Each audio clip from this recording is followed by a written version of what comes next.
La semana pasada, el domingo pasado, hablamos acerca del concepto de la palabra la verdad. ¿Os acordáis?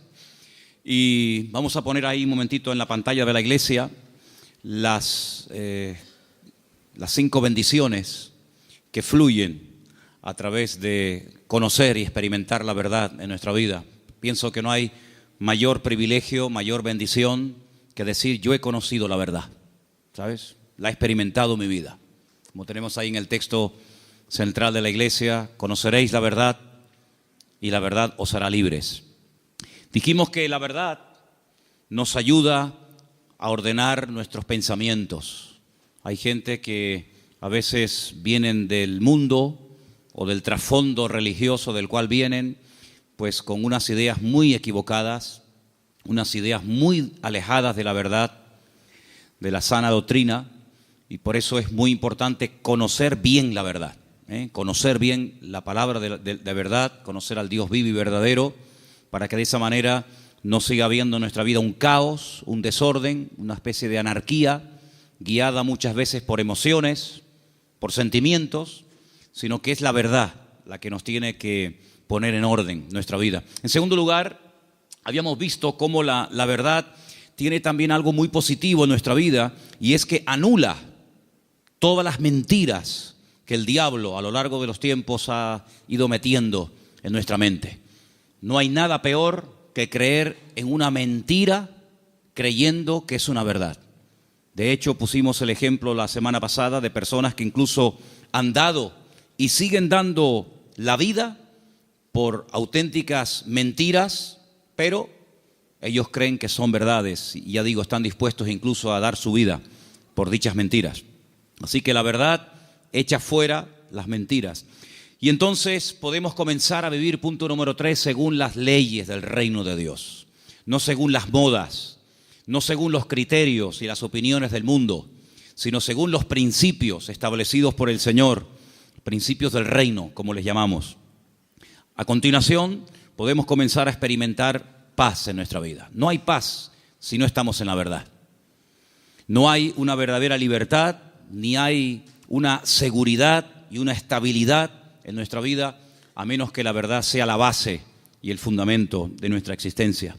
Y finalmente, dijimos que la verdad fortalece el espíritu, la mente, y también, como no, le hace un favor muy grande al cuerpo. Y finalmente terminamos compartiendo 3 grandes verdades. Yo no sé cuántos de ustedes se acuerdan, pero yo dije que una de las verdades que quería compartir el domingo pasado es que la verdad se puede conocer, la verdad se puede experimentar, porque la verdad tiene nombre, y el nombre de la verdad es Jesús. Jesús dijo, yo soy el camino, yo soy la verdad y yo soy la vida. Y si eso es verdad, y vimos que la segunda verdad es que Él volverá, y la tercera verdad dijimos que Dios no miente, basándonos en el texto del libro de Números, capítulo 23, verso 19. Dios no es hijo de hombre para que mienta. Lo que Dios ha prometido, y todo lo que Dios ha prometido es verdad, se va a cumplir. No es una especie de trampa, una especie de truco donde dice, bueno, te prometo esto, pero a la hora de la verdad no es verdad, no es así. Dios lo que promete, lo cumple, porque Dios es un Dios de verdad. ¿Cuántos dicen amén? Quiero llevarles al Salmo 139, porque en esta tarde vamos a compartir, vamos a meditar sobre 3 verdades más. Y la primera está basada en el Salmo 139 a partir del versículo 7. Es un salmo muy, muy interesante porque encontramos en él 3 atributos que son única y exclusivamente de Dios. No son atributos ni características del ser humano. Estas 3 cualidades o características solamente las tiene Dios. Y en este Salmo 139 aparecen estas 3. Hay salmos que aparece una, en otros salmos aparecen 2, pero en este casualmente, el Salmo 139, podemos encontrar la omnisciencia de Dios. Es decir, Dios todo lo sabe, todo lo conoce, pasado, presente, futuro, Dios lo sabe perfectamente. Y eso lo encontramos en este salmo. Encontramos la omnipresencia de Dios, es decir, Dios está en todas las partes al mismo tiempo. No significa que si está en un lugar se ausenta de otro, sino que la presencia de Dios lo abarca todo. Él está en todas partes, que no es lo mismo que decir en todas las cosas. Eso sería una aberración, decir que Dios está en las cosas. Dios está en todas partes, pero Dios no está en las cosas. Porque si estuviera en las cosas, pues creeríamos en el panteísmo, de tal manera que gente se puede acercar a Dios a través de una oración a un árbol, otros a una estrella, otros a la tierra, etcétera, etcétera. Dios está en todas partes, pero no significa que esté en las cosas de una forma visible, ¿no? Y finalmente, la omnipotencia de Dios. Dios no tiene ningún tipo de limitaciones, ni de espacio, ni de tiempo. Por eso encontramos a Dios con una definición muy breve, pero muy profunda. Es la profundidad de la sencillez de Dios. Que Dios es espíritu. No lo limita el tiempo, no envejece, no caduca. La Biblia ha sido escrita en un lenguaje humano donde aparecen muchas figuras retóricas para explicar lo que Dios es y lo que Dios hace. Y hay una figura muy común en la Biblia que se llama antropomorfismos, y es utilizar elementos del cuerpo humano para hablar de aspectos o características de Dios. La Biblia dice o habla del brazo del Señor, sobre quién ha creído nuestro anuncio y sobre quién se ha manifestado el brazo del Señor. La Biblia habla de los ojos de Dios, la Biblia habla de la mano de Dios, pero son simplemente eso, antropomorfismos, es utilizar un lenguaje conocido, un lenguaje humano, ¿verdad?, distintas partes del cuerpo, para describir la naturaleza de Dios en la vida de su creación, en la vida de los seres humanos. Hemos oído a veces escuchar como que la naturaleza tiene el libre albedrío de hacer cuanto quiera, y no es verdad. Las leyes de la naturaleza las estableció Dios desde el principio de los tiempos. Fíjense qué curioso que todas las leyes que el hombre ha ido descubriendo con el paso del tiempo son leyes que estaban ocultas a los ojos del hombre. El hombre no las ha inventado, simplemente las ha descubierto, ¿verdad? Pero son leyes que Dios estableció desde el principio de los tiempos. Y uno de los libros más profundos de la Biblia, que es el libro de Job, encontramos el peso de la tierra, encontramos los nombres de algunas constelaciones y estrellas, encontramos cómo el viento pesa, ¿verdad? Cosa que no se descubrió hasta muchos siglos después, y encontramos muchas cosas muy interesantes acerca de las leyes de la creación. Alguien dijo que lo creado es una manifestación de las ideas y de la voluntad de Dios hechas realidad, ¿vale? Dios hablaba y su palabra se materializaba. Poder que no transfirió al hombre, imagínense. Es un poder simplemente, o es un poder que solamente se limita a él. Dios habla y lo que Dios ordena se materializa, se cristaliza, ¿sí? Sea la luz o sea cualquier otro elemento. Ahora, en el Salmo 139 vemos estos tres atributos de Dios, repito, omnisciencia, omnipresencia y omnipotencia. Y a partir del versículo 7, el salmista se hace una serie de preguntas muy interesantes, pero las hace en forma de sorpresa. Aquí dice: ¿a dónde me iré de tu espíritu? ¿A dónde huiré de tu presencia? Si subiere a los cielos, allí estás tú. Si en el Seol hiciere mi estrado, he aquí, allí tú estás. Si tomare las alas del alba y habitare en el extremo del mar, aún allí me guiará tu mano y me asirá tu diestra. Si dijere: ciertamente las tinieblas me encubrirán, aún la noche resplandecerá alrededor de ti. Aún las tinieblas no encubren de ti, y la noche resplandece como el día. Lo mismo te son las tinieblas que la luz. ¿Cuántos dicen amén? Ahora, en la Biblia encontramos a ciertos personajes que por las circunstancias que estaban atravesando no les quedó más remedio que huir. y esconderse de las personas que querían quitarles la vida. Por ejemplo, piensen en Moisés.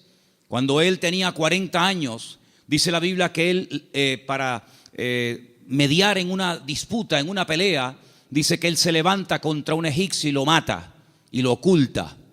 Pero aparentemente se ve que su crimen, su asesinato no quedó, digamos, oculto.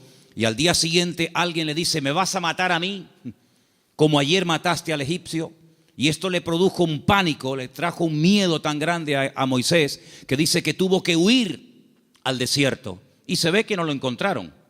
Se ve que el faraón, que a lo mejor intentó encontrarlo, fue todo en vano, porque pasó 40 años en el desierto y la Biblia no dice en ningún momento que a Moisés lo localizaron y lo llevaron a Egipto y lo sentenciaron. Por lo tanto, supo huir y se escondió, pero tuvo que huir. Tenemos, por ejemplo, el caso de David. David es un joven que recibe el llamado de Dios, la unción, el respaldo de Dios siendo muy joven. El profeta Samuel derrama sobre él aquel cuerno lleno de aceite que tipificaba la unción que él tendría el día de mañana para ser el segundo rey de Israel. Y dice la Biblia que durante muchos años, David tuvo que huir y tuvo que escaparse y esconderse, porque Saúl estaba obsesionado con quitarle la vida. Y se ve que lo hizo bien, por supuesto, la bendición de Dios también estaba con él, porque Saúl nunca lo encontró, a pesar de que muchas veces estuvo muy cerca de echarle mano, incluso hasta de quitarle la vida. Así que vemos que hay hombres en la Biblia, seguramente hay otros, que tuvieron en momentos puntuales de la vida que huir. Pero lo que me llama la atención es que estas personas huían de hombres y fueron capaces de ocultarse de esos hombres, sea Faraón, sea Saúl, que querían quitarle la vida. Pero lo curioso es que en el primer libro de la Biblia, el libro del Génesis, el primer hombre intenta jugar al escondite con Dios. Porque dice la Biblia que cuando Adán peca, se esconde de Dios, como si Dios no supiera dónde está. Es decir, Adán está tratando a Dios como si fuera un hombre. Así como Saúl no pudo encontrar a David porque sabía dónde esconderse, y así como Moisés se supo meter en el desierto y no lo encontraron, Adán creía que se podía ocultar de Dios. Sin embargo, el Señor sabía perfectamente dónde está. Me llama la atención que cuando leemos el libro del profeta Jonás, en el capítulo 1, dice la Biblia que él recibe un llamamiento para ir a predicar a una tierra extranjera, a la capital del imperio de Asiria. La ciudad se llamaba Nínive, pero él no quería ir, porque él sabía que si la gente se exponía a la palabra y se arrepentían, Dios los iba a perdonar. Y como él no quería que Dios los perdonara, sino que los castigara y los destruyera, pues dice: no voy a predicarles. Y como no van a tener la opción de arrepentirse, pues que se mueran. Y entonces dice que desciende a una ciudad que en la Biblia se llama Jope, pero que en la actualidad se llama Jaffa, y dice que toma un barco para huir de la presencia del Señor. Bueno, hay un momento en el que los marineros le preguntan: ¿qué haces aquí? ¿Cuál es tu nacionalidad? Y dice que los marineros se dieron cuenta de que él intentaba huir de la presencia del Señor. ¿Eso qué significa? Bueno, en ese momento y hasta siglos más tarde, se creía que Dios donde estaba y donde Dios vivía y moraba era en Jerusalén, en el templo que estaba en el monte Moriah.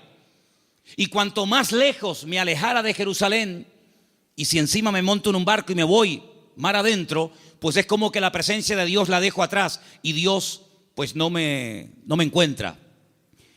Yo estaba leyendo hoy justamente el libro de Jonás y hay una canción que nosotros cantamos en la iglesia, parte del Salmo 118, que dice: desde la angustia invoqué al Eterno y Él me oyó. Y en la oración que Jonás hace desde el vientre del gran pez, pues dice la Biblia que él dice: desde la angustia invoqué al Eterno y Él me respondió. Así que el Salmo 118 Jonás lo sabía perfectamente, pero el 139 se ve que se olvidó. Porque el 139 el salmista dice: ¿a dónde me voy a esconder? ¿A dónde voy a huir de tu presencia? Vaya a donde vaya, sea hacia arriba, sea hacia abajo, sea a la izquierda o sea a la derecha, Nunca podré huir de tu presencia, porque él tenía bien claro el concepto de la omnipresencia del Señor. ¿Cuántos dicen amén? Ahora, esta gente huía en el sentido negativo, pero hermanos, esto nos tiene que producir un gozo y una alegría a todos y a cada uno de nosotros enorme, inmensa. ¿Sabéis por qué? Porque vayamos a donde vayamos, no importa las circunstancias en las que nos encontremos, la presencia del Señor siempre, siempre estará a nuestro lado. ¿Cuántos dicen amén? No importa si te encuentras en una cárcel, allí el Señor sabe que estás. ¿O acaso nos hemos olvidado de que una noche bien tarde Pablo y Silas cantaban, los presos les oían, pero no solamente los presos les oían, sino que el Señor en el cielo también les oía, y dice que los liberó de una forma tremenda? ¿Cuántos dicen amén? Dice la Biblia que cuando estaba en la tempestad, al día siguiente, cuando llevan ya más de 20 días en ayuno, sin ver estrellas, sin ver sol, perdidos, desesperados en medio del mar Mediterráneo, se levanta el apóstol Pablo y dice: no tengan ningún temor, porque anoche estuvo en mi camarote el Señor y me dijo que si nos mantenemos unidos, nadie va a perder la vida. Luego lo vio en la cárcel y también lo vio en la tempestad. Pero también se acordó de que en el desierto había un viejito llamado Moisés, que hacía 40 años que había huido de Egipto, y el Señor lo encontró. Y el Señor sabía que en aquel pozo, aunque los hermanos se tapaban los oídos y no querían oír los gemidos y los gritos de José, la Biblia nos enseña que el Señor siempre estuvo con José en el pozo y posteriormente en la cárcel. No hay ni un solo lugar donde nosotros vayamos en esta vida donde el Señor no esté a nuestro lado, sino que incluso hay una promesa del Señor que nos dice: he aquí yo estoy con vosotros todos los días hasta el fin del mundo. Hoy estaba analizando, estaba echándome un rato la siesta y de repente ¡pum!, me desperté como un resorte y me fui a mi oficina y empecé a escribir todo lo que me venía a la cabeza. Y fíjate, me venía a la cabeza cuando Elías, huyendo, otro que huye también, en este caso no de un rey, no de un faraón, sino de una mujer llamada Jezabel, la reina perversa, esposa de Acab, que quiere matarlo. Dice que salió corriendo, huyendo, para que Jezabel no pudiera matarlo. Y dice que se mete dentro de una cueva. Y entonces dice que de repente se produce un terremoto tremendo, tremendo, a tal punto que dice que las rocas se parten por la mitad. Pero dice, Dios no estaba en ese terremoto.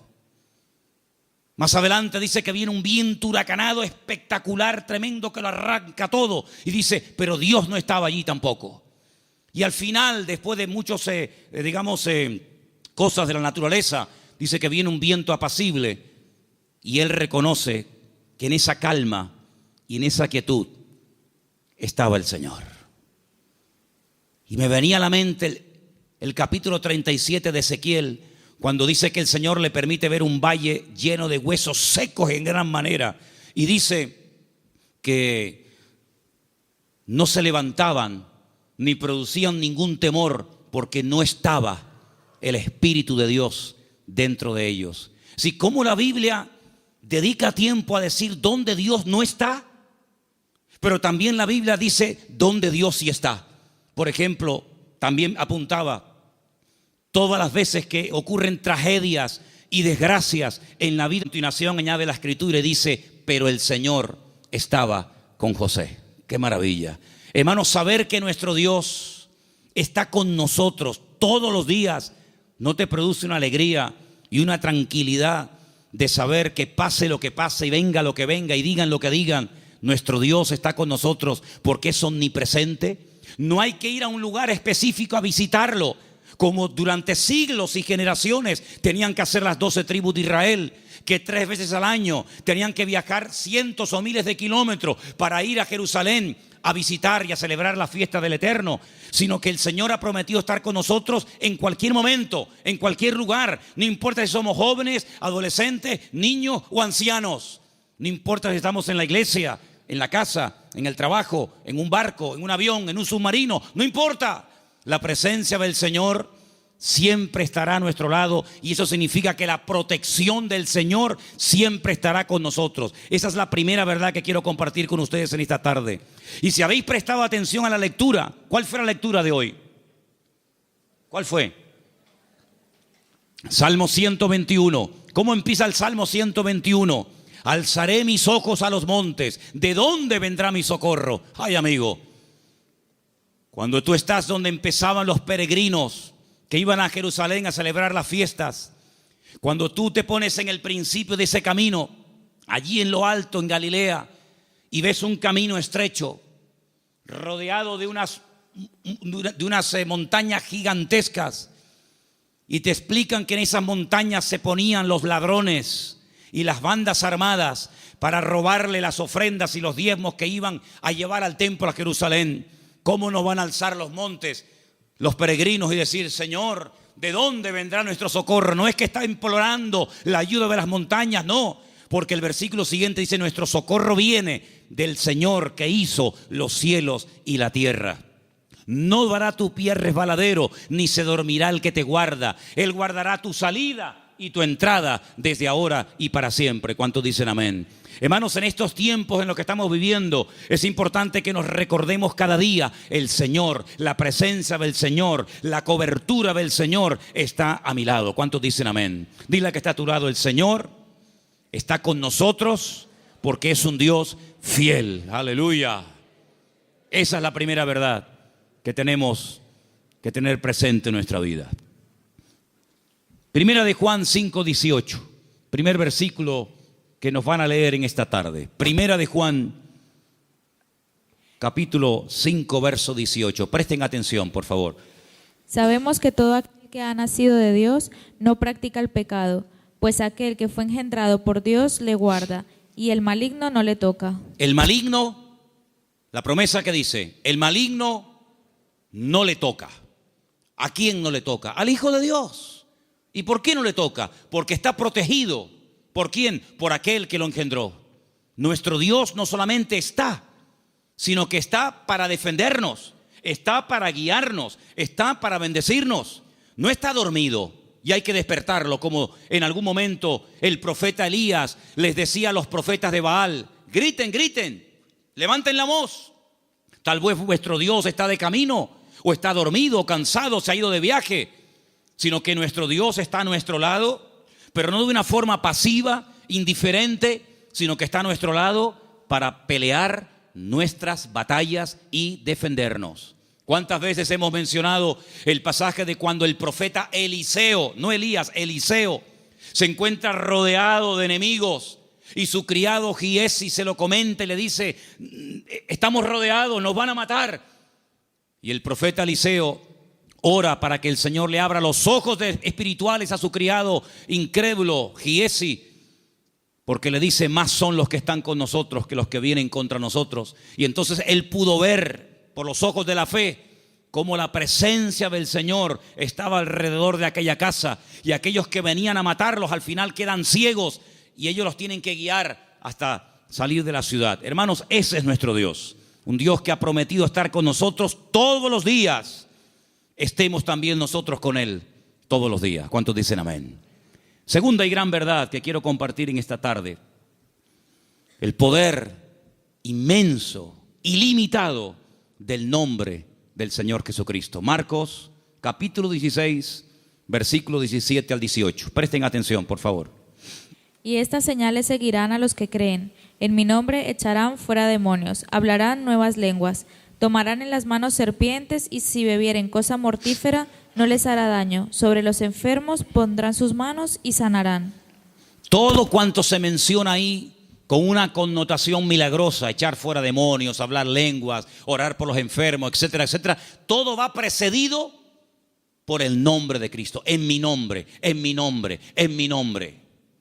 El Señor Jesucristo nos enseña en la palabra que cuando oramos los creyentes tenemos que orar en su nombre. Firme la oración. No oramos en nuestro nombre. No nos acercamos a Dios con nuestros méritos, sino que oramos en el nombre del Señor Jesucristo. Y en el libro de Filipenses, el capítulo 2, nos da una pincelada, una explicación del poder tremendo de ese nombre. Presten atención.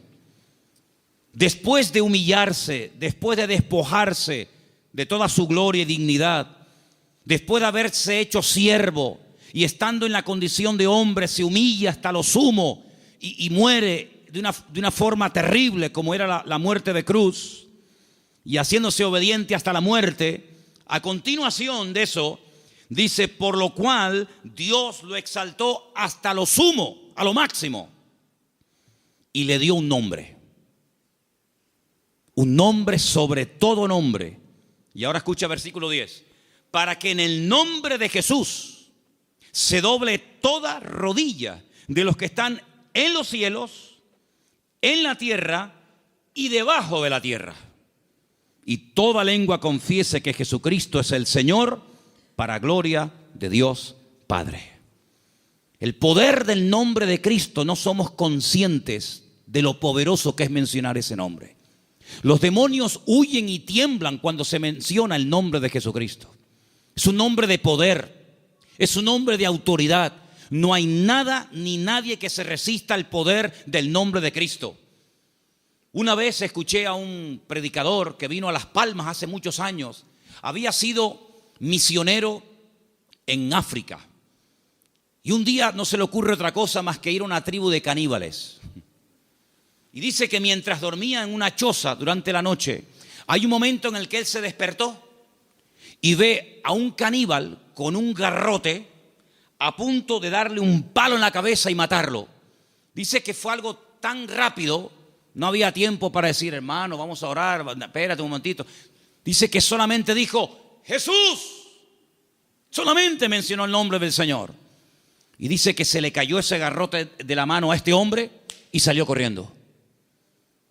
Hermanos, hay millones de testimonios de personas que han sido sanadas, liberadas, salvadas, bendecidas y transformadas por el poder del nombre de Jesucristo. Es un nombre que tenemos que utilizarlo cuando oramos, cuando hacemos cualquier cosa, conducir, estudiar, trabajar, salir, entrar. Porque no solamente es una sugerencia, no solamente es una propuesta, una idea que les lanzo, sino que es un mandamiento bíblico. Vamos a leer en Colosenses 3:17.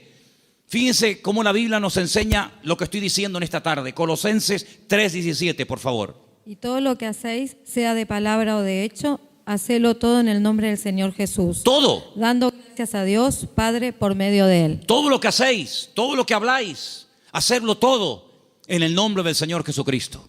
Cuando se monten en el coche a conducir, Señor, en tu nombre pedimos que nos traigas y que nos lleves de regreso a casa con tu paz y con tu bendición.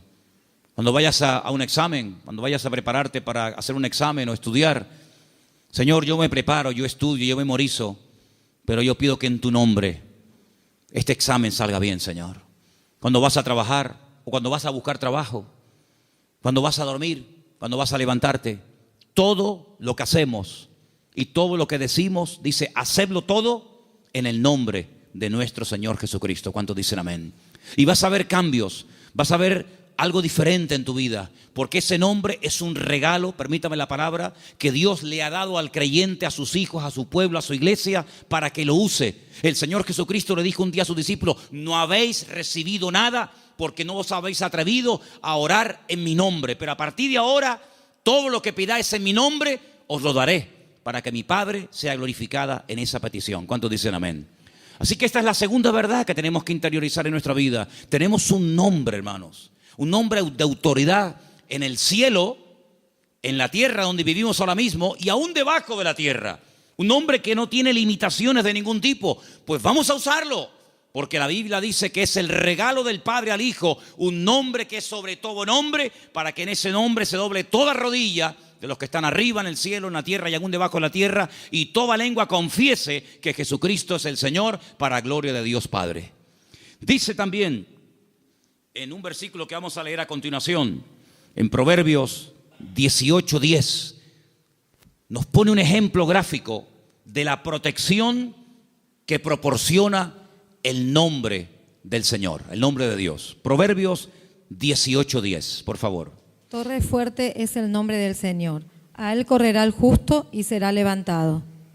Torre fuerte es el nombre de nuestro Señor, y a Él correrá el justo y será levantado. Leía en el día de ayer una historia cuando un tal Abimelech quiere matar a un montón de gente y dice que se dirige a la ciudad donde están las personas que él en un principio quiere aniquilarlas. Esto lo pueden ver en el capítulo 9 del libro de Jueces.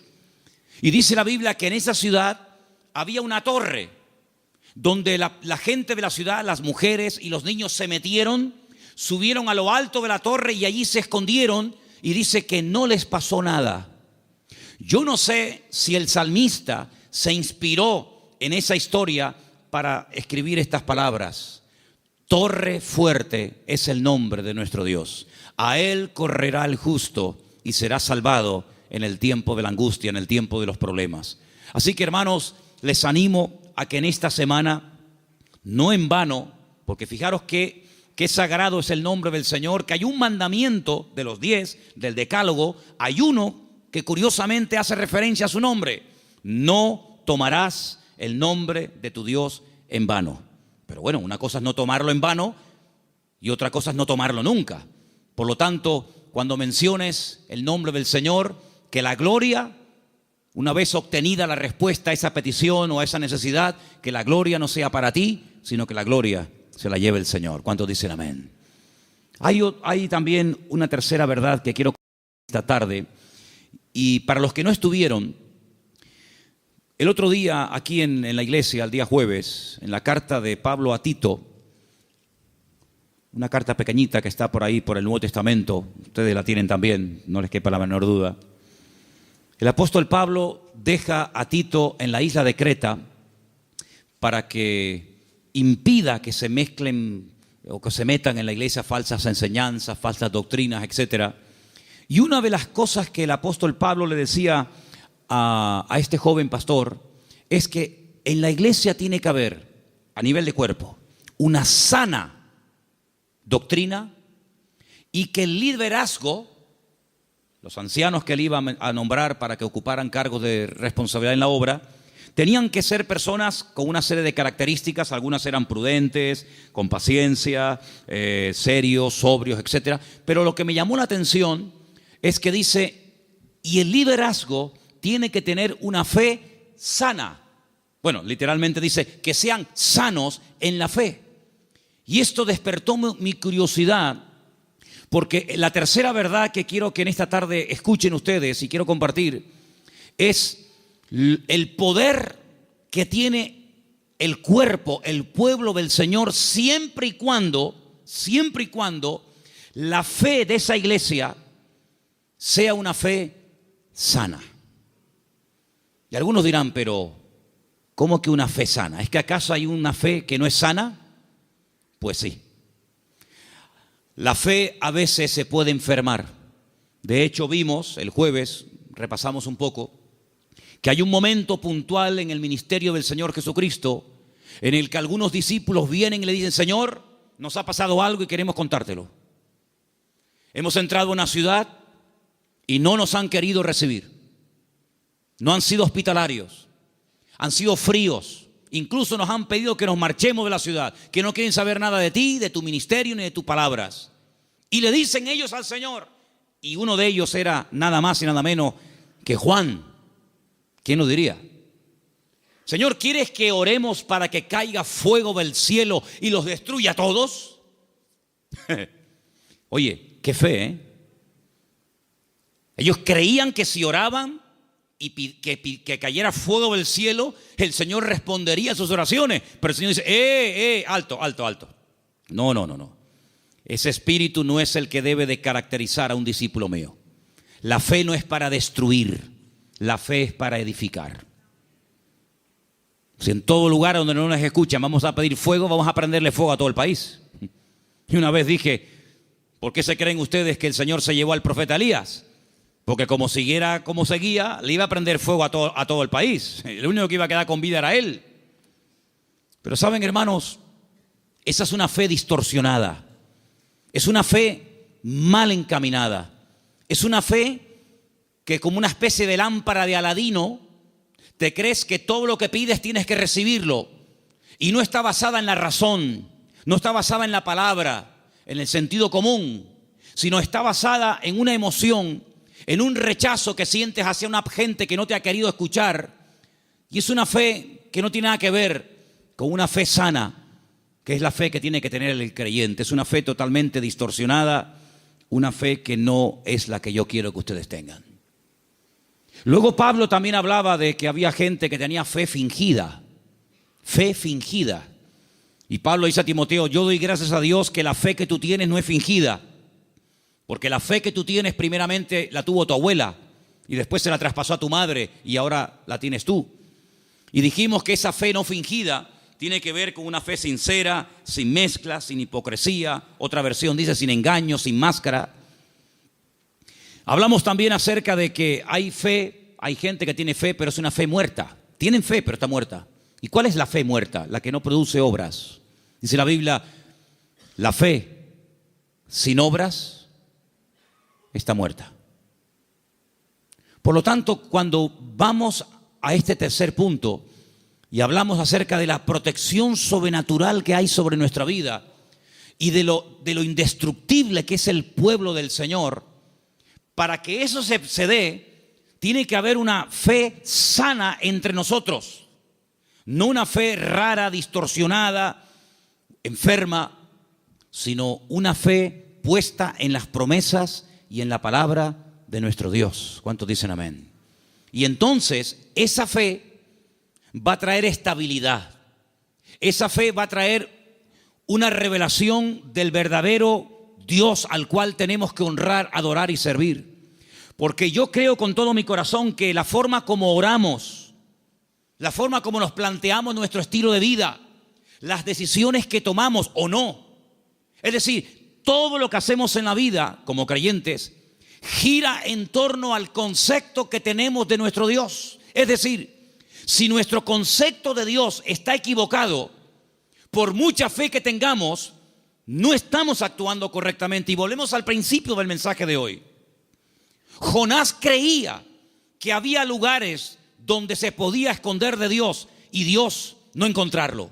Dice que él huía de la presencia de Dios, huía del llamado de Dios, de la responsabilidad. ¿Por qué? Porque no quería cumplir con el llamado de Dios. Y hace exactamente lo mismo que hizo Adán en el jardín del Edén: huir, esconderse de Dios. Y él creía que uno se podía esconder de Dios. Y él actuaba en base a esa creencia equivocada. Por lo tanto, es muy importante que nosotros nos preguntemos de vez en cuando, a la luz de las Escrituras, si la forma como yo estoy orando y pidiendo las cosas, si la forma como yo estoy viviendo mi relación con el Señor es una relación basada en una fe sana o en ideas distorsionadas y equivocadas. Porque hay personas que se imaginan que Dios, como acabo de decir, es esa especie de lámpara de Aladino que frotamos y Dios tiene que estar a mi servicio las 24 horas del día y Dios tiene que complacerme en todo lo que le pido y en todo lo que quiero. Y no es así. Hay momentos en los que puedes tener una fe tremenda y Dios decir a tu oración no. Puede ser que tengas una sinceridad y un deseo tremendo de hacer algo para el Señor, genuino, bíblico, correcto, pero a ti no te corresponde hacer esa operación, hacer ese trabajo. Como por ejemplo el rey David, que quería construirle una casa a Dios. Y Dios le dijo: tú no la vas a edificar, la edificará la siguiente generación en la persona de tu hijo Salomón. Hay momentos en los que el mismo apóstol Pablo quería ir a ciudades a predicar el evangelio. ¿Será bíblico predicar la palabra? Por supuesto. Es un mandato del Señor, claro, ir por todo el mundo y predicar el evangelio. Pero también hay que decirlo que hay momentos en los que el Pablo quería ir a ciertos lugares a compartir y el Señor le decía: no, ahí no, en Bitinia no. Bueno, pues me voy a Misia. No, ahí tampoco. Y uno dice: pero Señor, ¿no es tu voluntad ir a predicar a todas partes tu palabra? Sí, pero cada sitio y cada persona tiene su momento y tiene su lugar. Y ahora no es el momento de ir aquí, ahora es el momento de ir allá. Y Pablo, que era sensible a la voz del Espíritu, Pablo, que era una persona que se dejaba tratar y moldear, pues no era un niño caprichoso con la pataleta que cuando no le das la chupeta se pone a montarte un lío tremendo, sino que decía: bueno, pues si no es por aquí, será por allá. En otras palabras, no se venía abajo, no se derrumbaba, no se desanimaba, sino que él seguía probando, hasta que al final encontró el lugar idóneo donde el Señor quería llevarlo y usarlo. Por lo tanto, es muy importante que la iglesia interiorice esta verdad. El Señor nos quiere usar. Tenemos que cumplir con nuestras responsabilidades. Por supuesto que sí. Pero ¿estaré yo preparado para eso que quiero hacer? La Biblia nos enseña que cuando José era un joven, ya él sabía lo que Dios quería hacer con su vida. Yo creo que pecó un poco de imprudente. Abrió su corazón a sus hermanos. Tal vez lo mejor hubiera sido abrírselo solamente a su padre. Pero él le abrió su corazón a sus hermanos, le contó los sueños que había tenido y se buscó la ruina de su vida. Bueno, después al final, lógicamente, sabemos que el Señor utilizó todo aquello y lo convirtió en algo positivo. Ya lo sabemos. Pero hermanos, él tuvo que esperar desde el momento que recibe la revelación de la voluntad de Dios para su vida hasta que él ve que eso se cumple. Pasaron muchos años, pasó mucho tiempo. ¿Por qué? Porque el Señor tenía que tratarlo y tenía que prepararlo y tenía que capacitarlo y lo tuvo que hacer pasar por situaciones terribles, terribles. Pero en todas y en cada una de ellas aprendió lecciones que lo marcaron para toda la vida. Y cuando llegó el momento, el Señor lo levantó y el Señor lo utilizó. Por eso, amados hermanos, ¿en qué momento, en qué etapa del camino te encuentras? Sin embargo, cuando le escribe el apóstol Pablo a Timoteo, le dice: Timoteo, Dios no nos ha dado espíritu de cobardía. Probablemente estaba pasando por un momento de temor frente a semejante responsabilidad. Pablo dice: Dios no nos ha dado espíritu de cobardía y no te tienes por qué avergonzar de mis cadenas. Cuando te pregunten dónde está tu apóstol Pablo, dónde está el fundador de la iglesia, no te avergüences de mis cadenas, da testimonio de ellas. Y te recuerdo que tienes que cumplir con tu ministerio. Y te recuerdo que tienes que predicar la palabra a tiempo y fuera de tiempo. Y te recuerdo que tienes que cuidar tu salud. Y te recuerdo que no le des lugar a los comentarios de la gente que te menosprecian por la edad que tienes, etcétera, etcétera, etcétera. En otras palabras, ¿por qué le exige que sufra? Sufre, pelea, predica, con ganas y sin ganas, a tiempo y fuera de tiempo.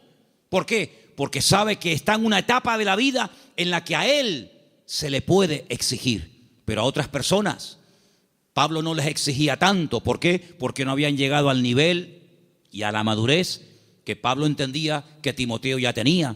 Por lo tanto, en base a tu conocimiento, en base a tu madurez, en base al desarrollo que tú tienes en el Señor, se te exigirá más o se te exigirá menos. Pero todo creyente que forme parte del cuerpo de Cristo, el cual llamamos iglesia, tiene que asumir las responsabilidades que le corresponda. Y yo, por ejemplo, en esta tarde tengo aquí una pequeña lista de cosas en las cuales todos sí podemos, a pesar de que lleven poco tiempo o mucho tiempo, todos sí podemos cumplir con ellas. Por ejemplo, con la puntualidad. Yo doy gracias al Señor de que en esta iglesia, salvo raras excepciones, siempre se empiezan los cultos a su hora. ¿Sí o no? ¿No? ¿Dicen que no? Hemos estado en algunas iglesias donde el culto se ha empezado media hora tarde. Y durante la predicación aún sigue entrando gente. Y decirnos a algunos miembros de la iglesia: en esta iglesia siempre ha sido así, es imposible empezar un día a tiempo. Bueno, yo doy gracias al Señor de que por lo menos en eso no somos malos, ¿no? Sino que generalmente solemos ser puntuales. Cuando se propone o se expone a la congregación un proyecto, una idea o algo, generalmente un altísimo porcentaje de la congregación responde apoyando por dicha actividad o proyecto o lo que sea. En otras palabras, hermanos, la iglesia va a crecer en la medida en la que tú crezcas. La iglesia, cuando hablamos de iglesia, ¿qué es la iglesia? La iglesia eres tú, y tú, y tú, y cada uno de nosotros. Y la iglesia, ese concepto a veces tan abstracto, como dice la iglesia ¿qué es? Pues la iglesia eres tú. La iglesia tendrá la madurez de todos y cada uno de nosotros. Pero esa madurez, ¿dónde la aprendemos? ¿Aquí o ya venimos con ella de casa? Después del culto hoy, queremos reunirnos unos poquitos minutos con los padres de los chicos que en este momento, ahora mismo, están en la escuela dominical. ¿Por qué? Porque una de las cosas que tenemos que entender es que la iglesia, por ejemplo, en los domingos, la escuela dominical, es un refuerzo a lo que teóricamente los niños ya aprenden de sus respectivos padres en el hogar. ¿Cuántos dicen amén? Es decir, si ustedes no oran a la hora de la comida, Difícilmente, por más que se lo enseñen ahora mismo las hermanas que están allí con esos niños, que hay que orar dándole gracias al Señor por la comida que entra por nuestra boca, si después durante la semana, que es muy larga, hasta el próximo domingo, no ven a papá y no ven a mamá orando un momentito, dándole gracias al Señor por los alimentos, pues le vamos a hacer al niño, perdonen la palabra, un cacao, porque le estamos enseñando algo en la iglesia que luego ustedes no lo apoyan. Es decir, que lo que aprendan aquí, luego vean la práctica en el hogar. ¿Cuántos dicen amén? Si, por ejemplo, un niño un día en una escuela dominical tiene una clase donde, por ejemplo, no sé, se le habla del perdón, pues que cuando lleguen momentos puntuales, pues que el niño vea que en casa la asignatura del perdón se aprueba con sobresaliente y no siempre con suspenso. Y simplemente quiero ponerles un ejemplo. Porque la tercera verdad que estoy tratando de compartir esta tarde es la importancia de la iglesia en el mundo y cómo la iglesia es indestructible siempre y cuando cumpla con los requisitos bíblicos establecidos por el Señor en su palabra. ¿Dónde aprendió José a perdonar, a reconciliarse, a llevarse bien con otras personas? ¿Dónde lo aprendió? ¿En Egipto? ¿En Egipto lo aprendió? No, lo aprendió en el hogar, lo aprendió en casa. Yo no sé, supongo que sí, ya es especular. Si algún día Jacob, que era su padre, explicó en casa el motivo por el cual se iban de un país a otro. Me imagino que sí. Yo me imagino que un día Jacob habrá juntado a Raquel, a Lea, a sus hijos y les habrá dicho: chicos, nuestro tiempo se ha terminado con el tío Labán. Volvemos a Canaán. Y quiero contarles algo. Hace 22 años salí de mi tierra y ahora volvemos. Pero hay una pequeña cosa que tengo que comentarles. Yo no vine aquí porque quería en el fondo venir. Yo vine aquí casi forzado por las circunstancias. Vine aquí porque el tío Esaú, vuestro tío, mi hermano, me quería matar. Y ahora volvemos y no sé lo que nos vamos a encontrar. La Biblia dice que él toma una serie de medidas muy particulares, por cierto. Fue haciendo diferentes grupos a las que menos amaba o con las que menos tenía, no sé, feeling, las fue poniendo por delante y él lógicamente se quedó atrás, con la que él realmente quería y con sus hijos. Y le llega la noticia de que el tío Esaú viene con 400 hombres armados hasta los dientes. Y entonces él se va a la montaña a orar. Y es allí cuando tiene un encuentro con el Señor que lo cambió para toda la vida. Y es allí donde pelea con un ángel, y dice la Biblia que allí donde Dios le cambia el nombre de Jacob por Israel. Y al día siguiente llegó el momento de la verdad, amigo. Llegó el momento de a ver qué pasa. O se acaba todo o empieza todo. Y allí se va José con su padre, con sus hermanos. Y allí dice la Biblia que Jacob y Esaú se abrazaron, se perdonaron, se reconciliaron y todo se solucionó. Y allí estaba José, la primera vez en su vida que veía al tito Esaú, la primera vez en su vida que veía algo tan impactante que sin lugar a dudas lo marcó, porque esa reconciliación entre el tío y su papá lo marcó de tal manera que años más tarde, cuando él es vendido por sus propios hermanos, cuando él se da a conocer a ellos y les revela su identidad y les dice: yo soy José, no tiene ni la más mínima gota de rencor, de remordimiento en su corazón, porque él aprendió de una forma objetiva lo que era el perdón y la reconciliación en su familia. ¿Y qué es lo que hace? Él después proyecta en los demás lo que en el hogar aprendió de una forma práctica. Por eso, amados hermanos, es muy importante que lo que ustedes aprenden en los cultos, lo que los niños aprenden en la escuela dominical, luego durante la semana se van a presentar muchas oportunidades para orar, para pedir perdón, para saber cómo reaccionar ante una situación. Y entonces ahí donde tenemos que trabajar en equipo, porque la iglesia que entiende que no somos solamente iglesia cuando nos reunimos aquí en Garcilaso de la Vega número 13 y cuando apagamos la luz y arrancamos los coches y cada uno se va a su casa, dejamos de ser iglesia. No, seguimos siendo iglesia, no en un lugar físico como este. La iglesia ahora se divide para multiplicar. La iglesia que se divide dentro es una ruina, pero la iglesia que fuera, cuando termina el culto, se divide, y se lleva la bendición de Dios, se divide, entre comillas, para después multiplicar y para extender la luz del evangelio fuera. ¿Cuántos dicen amén?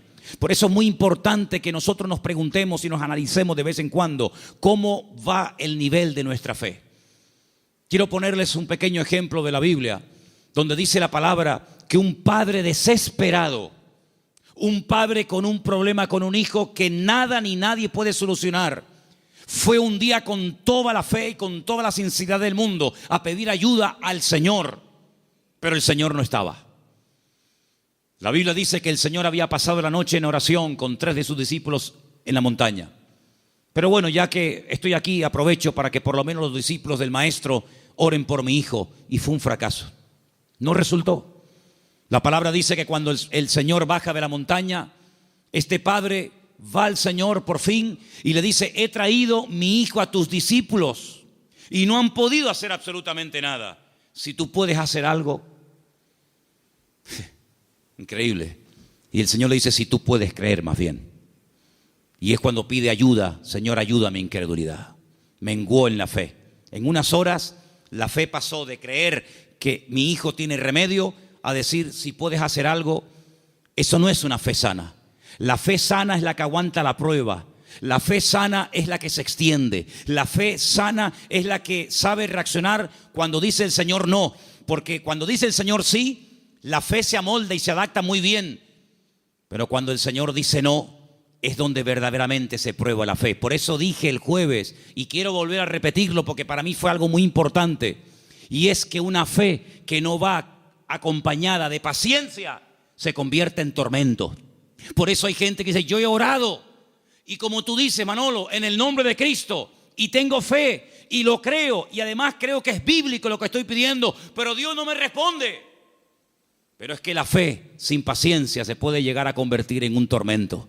Por eso una fe sana es la fe que va acompañada de paciencia. Y de ahí que el salmista diga, y volvemos a mensajes de la semana pasada: encomienda al Señor tu camino, confía en Él y Él hará cuando lo crea oportuno. ¿Cuántos dicen amén? Por eso la iglesia, claro que es indestructible. Hay promesas que las puertas del infierno no prevalecerán contra el pueblo de Dios. Pero siempre y cuando el pueblo de Dios se mantenga alineado y siempre y cuando el pueblo del Señor tenga ese mismo sentir. Permítame llevarles al libro de Filipenses, por favor. En la carta del apóstol Pablo a los Filipenses, y mientras la buscan, decirles, amados hermanos, que esta carta se escribió desde la cárcel en Roma. En el capítulo 4 de la carta de Pablo a los Filipenses, ustedes van a encontrar que el apóstol Pablo está hablando de gozo, de regocijarse. Y uno dice: pero ¿cómo es posible que en semejantes circunstancias el apóstol Pablo escriba una carta cuya palabra más repetitiva es la palabra gozo y alegría? Bueno, pues porque el gozo del creyente, la estabilidad del creyente, no depende de si está en libertad o privado de libertad, sino depende de una fe sana depositada en los brazos del Señor. Pero en medio de la carta, cuando él está explayándose, dando unas explicaciones extraordinarias sobre todo esto, llegamos al versículo 2, Filipenses 4:2, donde él hace un ruego, una tarea que les pongo: escriban en un papel todas las veces que Pablo le rogó a alguien algo. No lo hace mucho, pero aquí tienen un ejemplo. Este no vale, tienen que buscar otro. Le ruega a Evodia y a Síntique que sean ¿qué? De un mismo sentir en el Señor. Evodia y Síntique eran unas hermanas de esta congregación, eran creyentes, fieles asistentes a la congregación, que no les está haciendo un llamado para que acepten al Señor en su vida y se conviertan. No, ya son creyentes, son hermanas de la congregación, pero entre ellas hay algo. No son de un mismo sentir. Algo pasó entre estas hermanas que a Pablo le perturba. Y Pablo, hay un momento en el que hace un paréntesis en el desarrollo del tema de la carta de Filipenses y dice: ruego a Evodia y a Síntique que sean de un mismo sentir en el Señor. Porque una iglesia, como un matrimonio que tiene un mismo sentir, es algo indestructible. ¿Cuántos dicen amén? Pero una iglesia donde uno dice arriba y otro dice abajo, uno dice a un lado y otro dice a otro, donde uno dice no, oremos, otro, no, ayunemos, no, discipulemos, no, evangelicemos, salgamos, no, quedémonos. Difícilmente esa iglesia puede ser una iglesia bendecida y una iglesia que impacte a la gente que lo rodea. Pero cuando hay un mismo sentir en el Señor, cuando el capitán de la nave es el Espíritu de Dios y la cabeza de la iglesia es el Señor Jesucristo, esa iglesia puede avanzar, esa iglesia puede ser una bendición y esa iglesia es un botón, un punto de referencia en el mundo espiritual de algo que el Señor está haciendo en este lugar. Porque permítame decirle que una de las grandes enseñanzas del apóstol Pablo, y esto tiene una profundidad tremenda, inmensa, es que dice que la iglesia no solamente puede tener un impacto a nivel de sociedad, como evidentemente lo tiene con los vecinos, con los familiares, con los que vienen, etcétera, sino que dice el apóstol Pablo, es una enseñanza muy profunda que comparte con los efesios, es que la iglesia, según cómo se comporte, según cómo actúen sus miembros, según cómo se relacionen unos con otros, tiene también un impacto en el mundo espiritual, ante los principados y ante las potestades. Y uno dice, pero ¿cómo puede ser eso? Claro que sí. La iglesia puede llegar a ser un freno. La iglesia puede llegar a ser una luz. La iglesia puede incluso impedirle al enemigo que campe a sus anchas y que haga lo que le dé la gana. Porque la iglesia es un freno en el mundo espiritual que el diablo reconoce perfectamente. ¿O se creen ustedes que el diablo no sabe que tú eres un hijo de Dios? ¿Se creen ustedes que el diablo no nos ve a nosotros? ¿Se creen ustedes que los demonios no nos observan cada día cómo hablamos, cómo oramos o cómo no oramos, cómo entramos, cómo salimos? Claro que lo ven. Había una vez unos jóvenes que querían echar fuera un demonio de un hombre y cuando fueron a orar por él no se les ocurre otra cosa. Qué listos y qué tontos al mismo tiempo.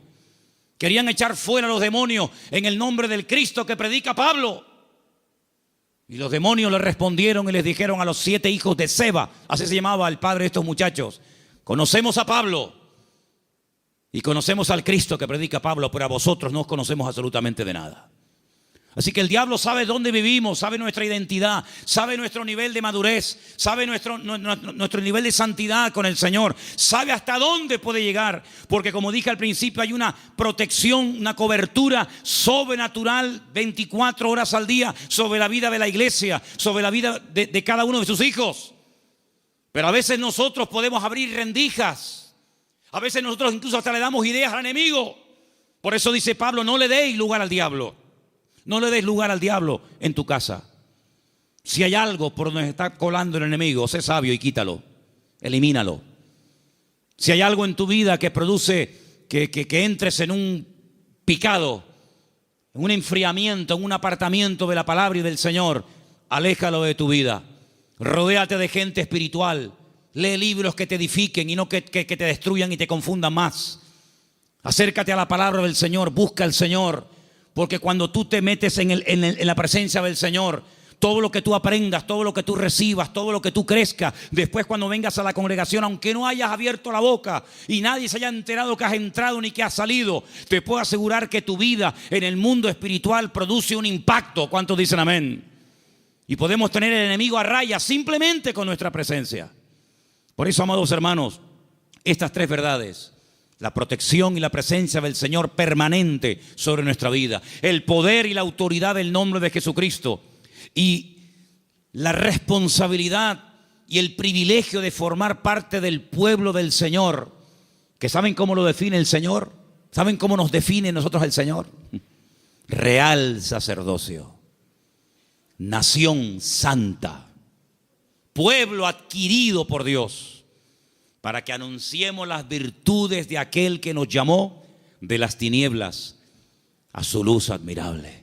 El concepto que tiene el Señor de su iglesia es tan grande que dice: para mí, mi iglesia, tú y tú y tú y yo y cada uno de nosotros, Él dice: ustedes son mi cuerpo. Yo soy vuestra cabeza, pero vosotros sois mi cuerpo en la tierra. Somos los ojos, las manos, la boca de Cristo en esta sociedad donde Él nos ha puesto. Y amados, yo les digo algo, lo dije la semana pasada y lo quiero repetir ahora. El mundo está cambiando tan rápidamente que las iglesias van a ser lugares donde mucha gente desesperada, vacía, confundida y desorientada va a venir buscando ayuda.